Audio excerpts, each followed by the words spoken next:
저번 영상에 이런 댓글이 달렸습니다. 66세의 어르신께서 올리신 글이었는데요. 1998년 아버지께서 간암으로 돌아가시고 그때부터 지금까지 어머니를 집에서 모셨다고 합니다. 어머니께서는 수술을 20번을 넘게 하시고 오른쪽 다리가 마비되어 진통제가 없으면 고통으로 견디지 못하는 시간을 보냈다고 하셨습니다. 그동안은 집에서 요양사를 고용해 모셨었지만 이제는 본인도 요양병원에 가야 할 정도로 몸이 좋지 않아서 결국 지난주에 어머니를 요양원에 모셨다고 합니다. 그래서 안 그래도 마음이 무거운데 제 영상을 보고 나니 죄인이 된 기분이라고 하셨습니다. 어르신이 남긴 이 댓글을 보며 참 많은 생각이 들었습니다. 제가 어르신의 마음을 아프게 한 것은 아닐까 죄책감도 들었습니다. 아드님에게 어머니는 낯설고 귀찮은 늙은이가 아니라 세상에 단 한 분뿐인 우리 어머니였음을, 그 마음을 부정할 수 있는 사람이 누가 있을까요? 어르신 그동안 정말 고생 많으셨다고 어머님께서도 분명 아드님 걱정 뿐이실 거라고 진심으로 존경한다고 말씀드리고 싶습니다. 부모를 생각하는 자식의 마음, 자식을 생각하는 부모의 마음은 이 세상 어떤 것과도 비교할 수 없는 아름답고 찬란한 마음입니다. 어느 막대먹은 불효자식의 이야기나 자식에게 상처만 주며 부모 노릇을 못하는 사람들의 사연을 들으면 안타까운 세상이라는 생각이 들지만 우리 주변을 둘러보면 아직도 그 존재 자체만으로도 귀한 인생을 살아가시는 분들이 많습니다. 오늘은 부모-자식 관계에 대해 생각해보는 시간이 되셨으면 합니다. 먼저 요양원에 버려진 어느 어머니의 일기를 듣겠습니다. 자식에게 전해지지 못한 이 편지는 요양원 쓰레기통에서 발견되었다고 하는데요. 현대판 고려장이라는 요양원에 간 부모는 그곳에서 과연 자식들을 원망할까요? 자신보다 자식을 사랑했던 부모님의 마음을 함께 나누고 싶습니다. 어느 요양원에 버려진 어머니의 일기. 미안하구나, 아들아. 그저 늙으면 죽어야 하는 것인데 모진 목숨 병든 몸으로 살아 내게 짐이 되는구나. 요양원에 사는 것으로도 나는 족하다. 그렇게 일찍 내 아비만 여의지 않았더라도 땅 한 평 남겨줄 형편은 되었을 터인데 못나고 못 배운 주변머리로 짐 같은 가난만 물려주었구나. 내 한 입 덜어 내 짐이 가벼울 수 있다면 어지러운 아파트 꼭대기에서 새처럼 갇혀 사느니 친구도 있고 흙도 있는 여기가 그래도 나는 족하단다.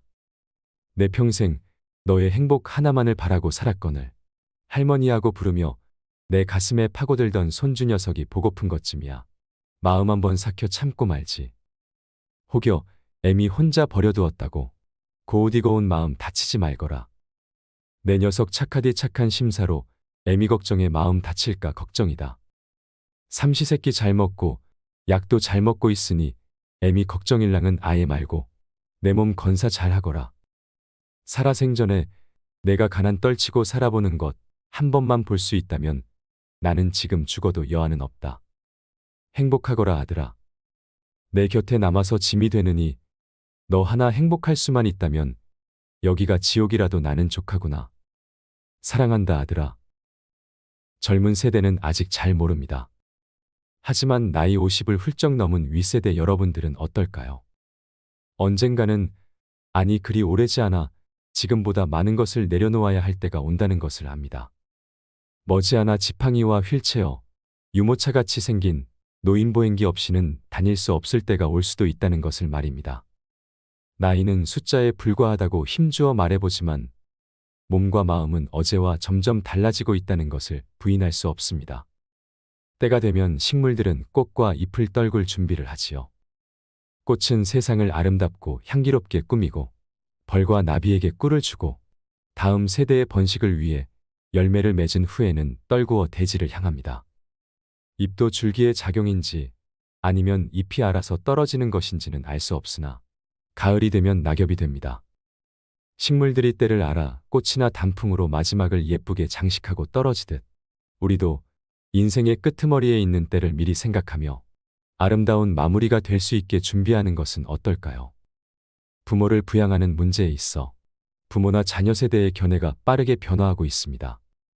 국가통계포털 자료에 따르면 불과 10여 년 전만 해도 부모 부양은 가족이 책임져야 한다는 견해가 부모나 자녀 세대 모두에서 40%를 웃돌았으나 2018년도에는 25%대로 낮아졌습니다. 그리고 지금 현재는 어떨까요? 부모 부양은 부모 스스로 해결해야 한다는 답변이 훨씬 늘었을 것입니다. 노부모의 부양이 자식의 책임에서 부모 자신의 몫으로 점점 바뀌고 있는 것입니다. 지금 인생 후반을 살아내고 계시는 여러분들의 세대가 20, 30대였을 때 노부모는 당연히 자식이 모셔야 한다고 생각하는 사람이 많았습니다. 그러나 지금은 자식들에게 짐이 된다며 부양을 원하지도 기대하지도 않습니다.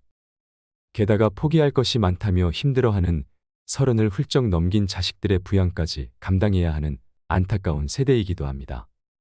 반면 자식 세대는 부모 부양의 책임을 크게 느끼지 못하고 있습니다. 이런 세태 속에서 나의 노후를 어디서 어떻게 보낼까를 생각해 보았습니다. 은퇴의 연령이 지났어도 일을 할 수만 있다면 하고 싶습니다. 그리고 다른 사람 도움 없이 움직일 수 있고 내가 나를 건사할 수 있을 때까지 내 집에서 노후를 보내고 싶습니다. 그러다가 일을 할 수 없고 내 스스로 나를 돌볼 수 없게 되는 때 요양원이나 실버타운으로 가려 합니다. 작년 말에 함께 여행했던 연로한 화백 한 분이 계셨습니다. 그분은 가는 곳마다 주변을 관광하기보다는 예쁘게 핀 꽃송이들을 열심히 사진 찍었습니다. 왜 그러시냐고 물어보니 더 나이 들어 침상에만 머물러야 하는 때가 오면 이 행복한 때를 기억하며 그림으로 그릴 꽃을 찍고 있다고 하셨지요. 이분을 보고 자연스럽게 요양원 생활에 대해 처음으로 진지하게 생각하게 되었고 생애 종착역이 가까울 때에 머무를 그곳에서 무엇을 하며 지내면 좋을까를 생각해 보게 되었습니다. 여러분, 완벽한 부모나 완벽한 자식이 있을까요? 나는 내 부모에게 어떤 자식이었고 내 자식에게 나는 어떤 부모일까요? 세상에는 완전한 부모도 완전한 자식도 없는 것 같습니다. 평생을 눈뜨고 살아봐도 그런 완벽한 부모와 자식은 만날 수 없고 나 또한 완벽한 자식과 부모가 될 수도 없는 것이 세상 이치인 것 같습니다. 그러니 내가 완벽한 자식이 아니라고 완벽한 부모가 못 되었다고 너무 마음 아파하지 않으셨으면 합니다. 불완전한 인간인 부모를 향해 불만을 갖고 원망하기 시작하면 끝이 없습니다. 1950, 60년대에 모두가 가난했던 시절, 굶는 것이 일상이었던 시절에 먹이지도 못할 자식 왜 낳느냐고 원망했던 자식들이 커서 자식을 낳았습니다. 굶기는 부모가 되지 않으리라 마음먹고 열심히 밭일하며 굶지 않게 길렀다면 그들이 만족했을까요? 그의 자식들은 먹이기만 하면 다인가 남들처럼 제대로 가르치지도 못하면서 하며 불만을 토로할지도 모릅니다. 그들이 부모가 되어 내 자식은 잘 가르치리라 마음먹고 열심히 돈을 벌어 자기는 못 받은 교육을 자식에게 시켰다고 해볼까요? 그러나 그들은 공부하라는 소리만 했지 언제 우리와 함께 했느냐고 말할지도 모릅니다. 요즘 아이를 기르는 젊은 부부들 중에는 부모가 공부하라는 강요만 했지 위로와 공감을 받은 경험이 없었기에 자신들도 자식 교육을 어떻게 해야 할지 몰라 너무 힘들다며 부모를 탓하는 경우를 보았습니다. 부모가 되고 나이가 들다 보면 어린 시절에 부모에게 불효했던 것을 뒤늦게 깨닫고 마음 아파합니다. 아무리 후회만 남는 것이 인생이라지만 세상만사 빈손으로 와서 빈손으로 가는 것을 원망하고 탓한다고 달라지는 것이 있을까요? 여러분, 눈을 감고 한번 생각해 보세요. 내 앞에 있는 그 사람을 이해하고자 마음먹으면 이해 못할 것도 없습니다. 지금 이 영상을 보고 계신 여러분들처럼 지혜를 찾고 마음 공부를 한다는 것은 이러한 깨달음을 얻는 일이기도 합니다. 그래서 저도 그러했기에 자식이 나를 서운하게 하는 일이 있다 해도 이해하려 합니다. 완벽할 순 없어도 그렇게 마음을 가지려고 노력하려 합니다.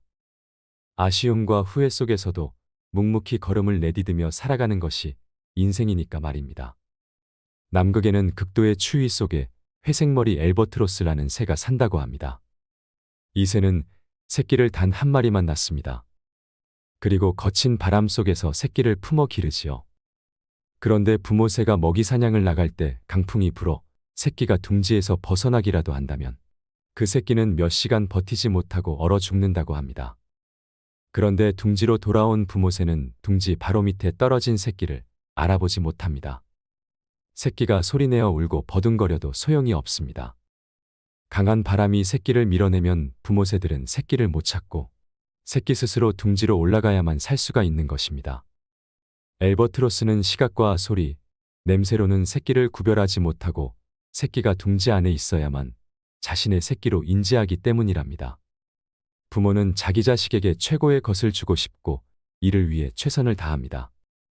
하지만 부모 엘버트로스가 둥지에서 떨어진 새끼를 올리고 싶어도 안 보이고 듣지 못해 새끼를 도울 수 없듯이 부모는 자식에게 모든 걸 해주고 싶어도 몰라서 능력이 없어서 그리 태어났기 때문에 할 수 없는 경우가 너무 많습니다.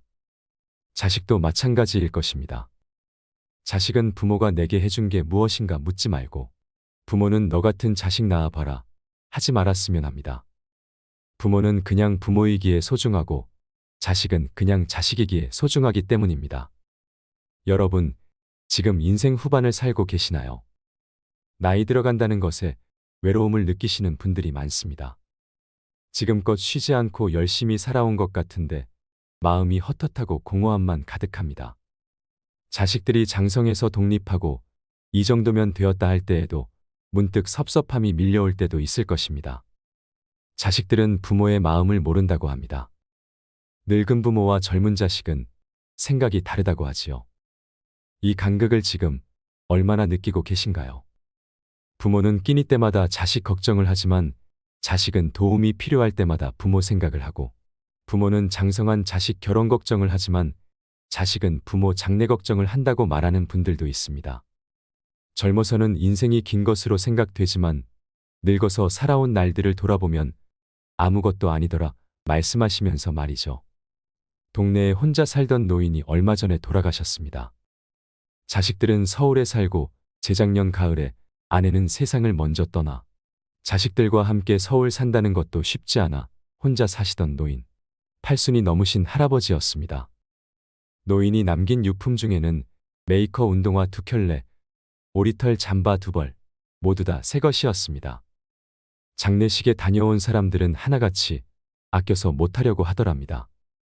나이 든 사람들은 옛날 어려웠던 시대를 살아온 탓에 뭐든지 아끼는 습관이 몸에 밴 탓이겠지요.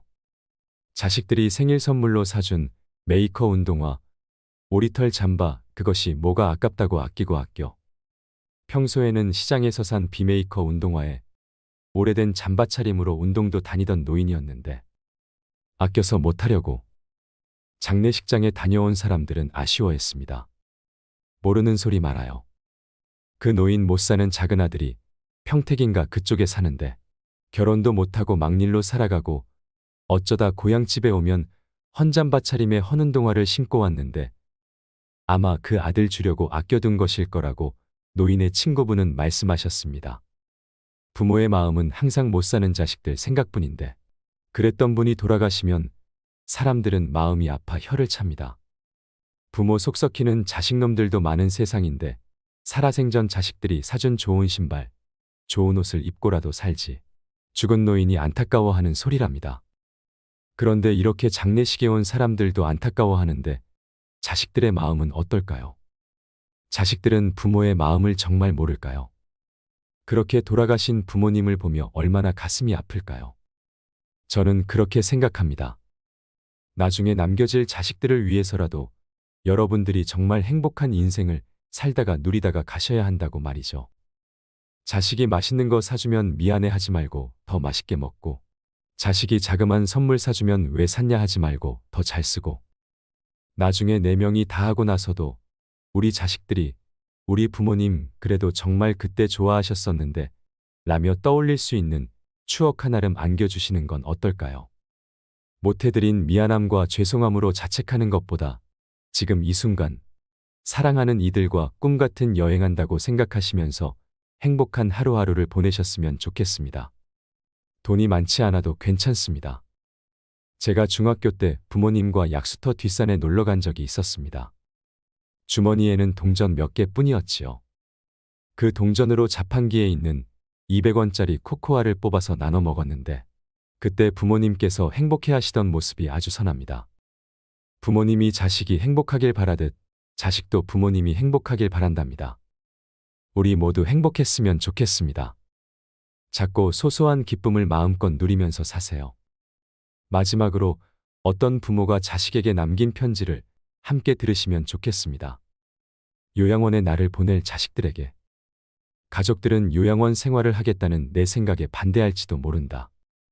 그러나 대부분의 우리 세대들이 그리 생각하는 것처럼 나도 가족들의 짐이 되고 싶지 않다. 그렇게 해야 내 마음이 편할 것 같다. 그래서 몸은 가라앉아도 정신이 양호하다면 내 스스로 요양원을 찾을 것이다.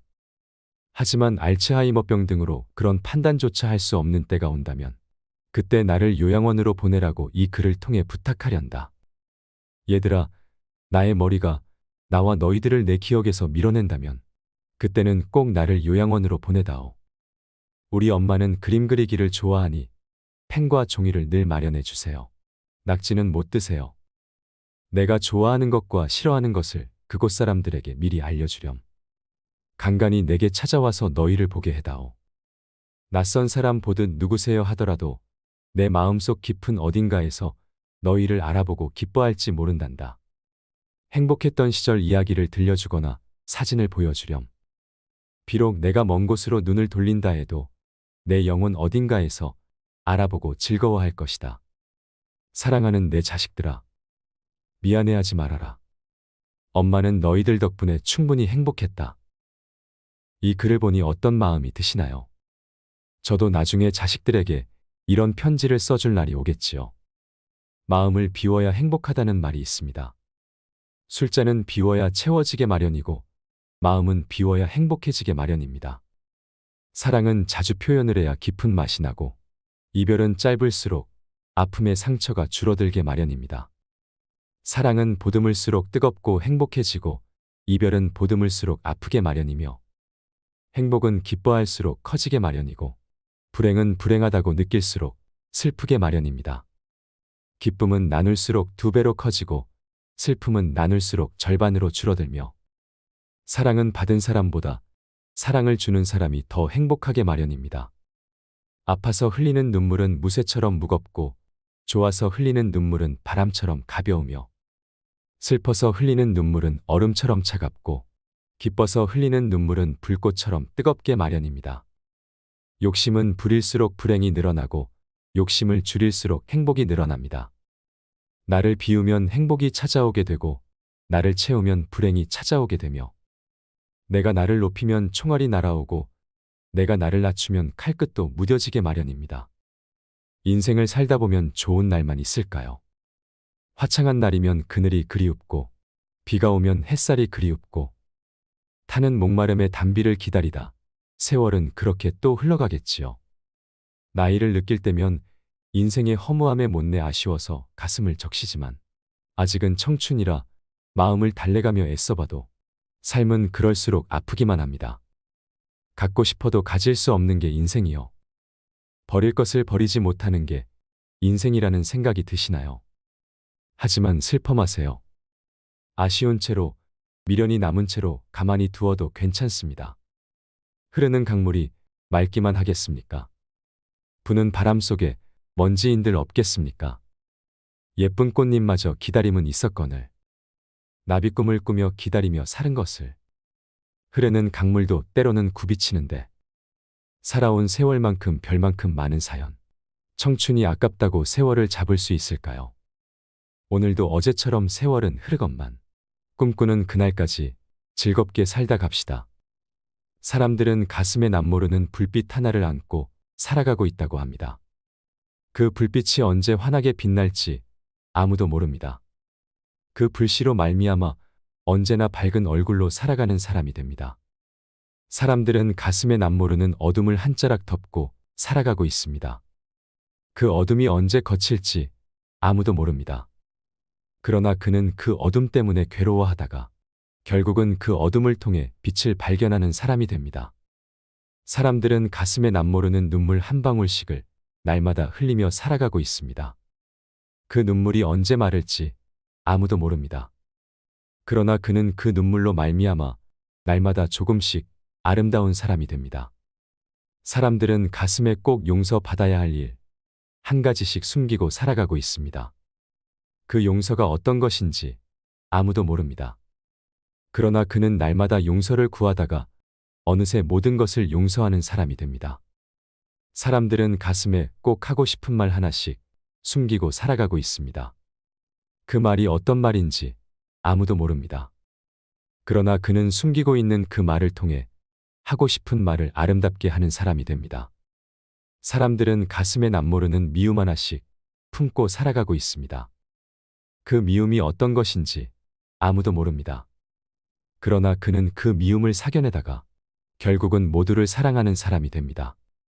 사람들은 가슴에 남모르는 희망의 씨앗 하나를 묻고 살아가고 있습니다. 그 희망이 언제 싹틀지 아무도 모릅니다. 그러나 그는 희망의 싹이 트기를 기다리다가 아름다운 삶의 열매를 맺는 사람이 됩니다. 이상으로 인생 철학이었습니다.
신의 삶을 응원합니다.